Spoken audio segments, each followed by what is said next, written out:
On this election day, we're taking an early look at some of the exit polls from Fairfax County. We told you last week about students conducting these exit poll interviews. Yeah, this is so cool. Joining us live right now is professor of those students, George Mason University professor Jeremy Meyer. Professor Meyer, thank you for being here with us. Pleasure. All right, so we know that as of noon today, a little more than 60% of registered voters have voted in Fairfax County. And these are partial results right now since that voting is still ongoing. But what are they seeing? What are your students seeing? Who are people voting for? Well, I got to start with caveats. We only polled at 3 Fairfax precincts that we picked because in 2020 they reflected the overall Virginia outcome. So our goal is to try and call how Virginia will vote. But what we're seeing in these 3 precincts is at least some good news for the Democrats. Harris is running more than 20 points ahead of where Biden was in these same 3 precincts 4 years ago. Another caveat, though, we're not polling rural Virginia, and it's quite possible that they're 20 points ahead of where Trump was. Now, this gives us a small window into a small number of voters right now in Fairfax County, which you have also said is not really the picture of America per se.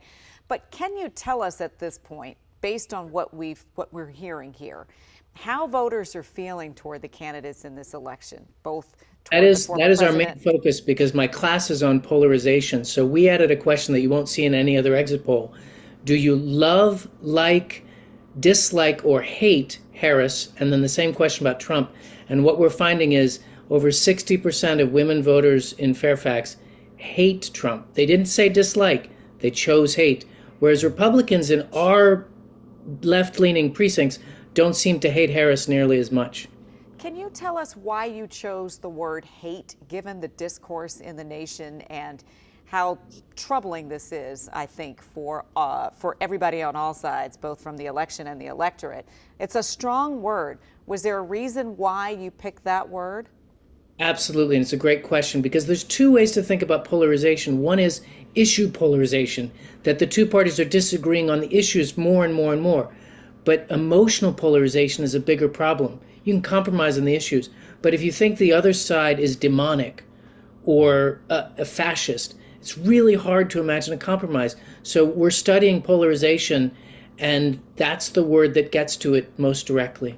Yeah, and we know, Professor, this isn't the first time you and your students have conducted these sorts of exit polls. Could you tell us if this process has changed at all compared to some of the past elections? Well, I'm happy to report that my students tell me that they didn't have any hostility, that when I did some polling in the Republican primaries of 2016 at these nearby these same precincts, there were a couple interactions that were a little unfriendly and suspicious. But this year, no bad interactions so far. It's not over yet, but I'm cautiously optimistic. Why do you think that is? What does this say about who you're dealing with right now, the electorate? Well, I'm always looking for reasons to have hope for America. So maybe the hot fever of polarization could be breaking. Maybe this is the election where after 20 years we'll finally start to heal these wounds. But it's a very thin amount of evidence to make that argument. We'll take what we can get, though, that optimism. Yeah. And you know better than most that polling doesn't always capture the tenor of a particular race. How are you and your students tweaking this a little bit to really get people to tell you the truth in these exit polls? So I'm not sure we are doing that. I don't know how to do that anymore. I think that's a longer interview type thing where you reveal the deeper feelings. In an exit poll, you really want to get the voter in and out in 2 to 3 minutes. So we're not doing any psychological depth.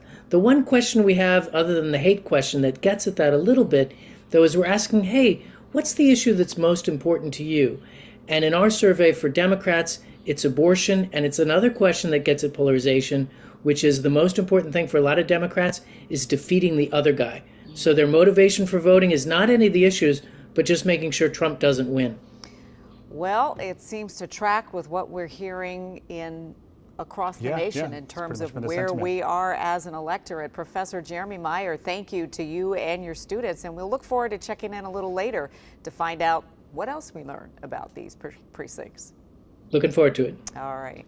We're also tracking a lot of tight races across Virginia tonight. So you've got less than 2.5 hours until the polls close in the Commonwealth. And remember, if you're in line when the polls close, you will still be able to vote. Yeah, but one of the big races we're keeping an eye on, Democrat Eugene Vindman against Republican Derek Anderson, both vying for Virginia's 7th congressional district seat.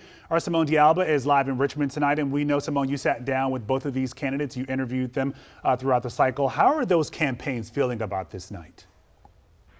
You know, I've got to say, I'm sure each camp is feeling optimistic, but they've got to be feeling a little bit of nervousness too, because these polls have just been neck and neck. When I was speaking with both candidates, the polls would toggle about 1% in either direction. And the most recent poll I found from Ragnar Research, Vindman is slightly leading Anderson by just about 2%. So again, really gives you some perspective of just how tight this race is going to be. It is a dead heat.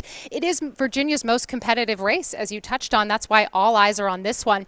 Anderson and Vindman have been vying for Abigail Spanberger's seat. She is vacating it to run for governor. And look, Abigail Spanberger is very, very popular in this district, which, you know, stretches from D.C. suburbs, Prince William County to Central Virginia to some of the more rural counties. So there's just a lot of voters encompassed in this space. They're two Army veterans. Neither one of them have served in public office before. And look, you also might recognize this race because it has been so contentious.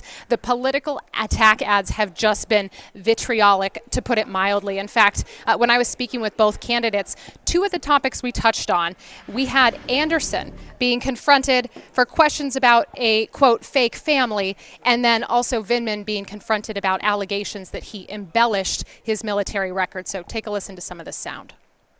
Did you retire at the rank of lieutenant colonel? Yes or no? I'm a retired colonel, and but there's a difference in rank there. So just help me Yeah. clarify and help me understand, right? So did you retire officially as at the rank of lieutenant colonel, even though you hadn't yet hit the requirement for colonel? So Simone, again, my opponent is lying about my record, just like he lied about his fake family.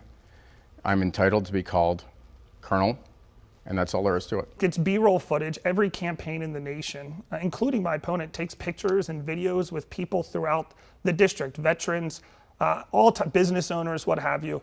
The woman in there is actually a good friend of mine. I served with her husband in the National Guard. They took a screenshot of a video of us hanging out. I never used it in any sort of campaign ad. I never used it in any of my material.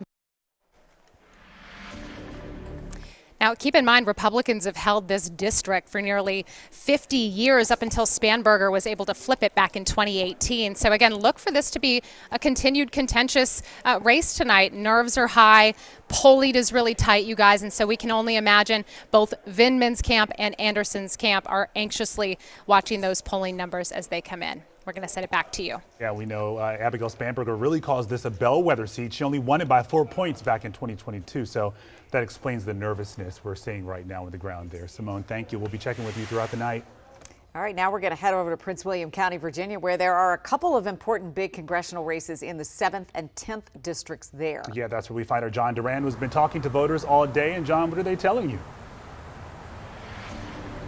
Oh, Lorenzo, they are having a breeze at the polls. This is Buck Hall, a volunteer fire station. I've seen a handful of voters go in to cast their ballot within the last few minutes, but this looks like the other polling stations we've been to across the county. Things are steady. Besides an influx early in the morning for that before work crew casting their ballot, things have been manageable. Nobody I spoke to, polling chiefs, had said they were overwhelmed at all. And the polling chiefs I spoke to say they believe that might be thanks to the success of early voting this year. One polling chief told me he had over 1,100 people cast an early ballot in that precinct. Another polling chief tells me they had over 1,400 people do the same thing. I've also seen many first-time voters at the polls today in the 7th and 10th congressional districts where there are those vacant seats. One young voter I talked to says it's actually issues outside the country that motivated her to cast her first ballot today.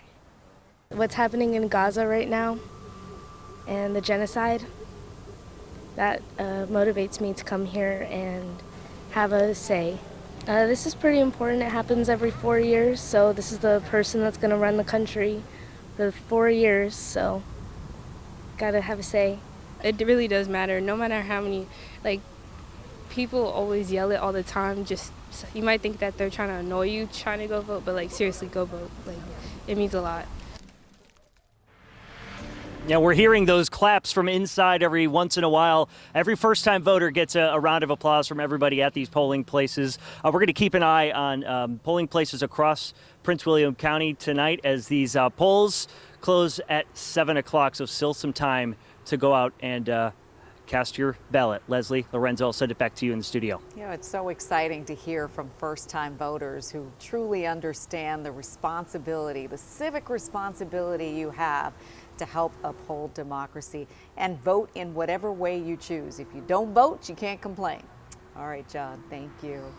An open seat in Maryland's 6th congressional district has led to a heated race. Yeah, we're going to go live from that district to see how voters have been feeling today in just a moment.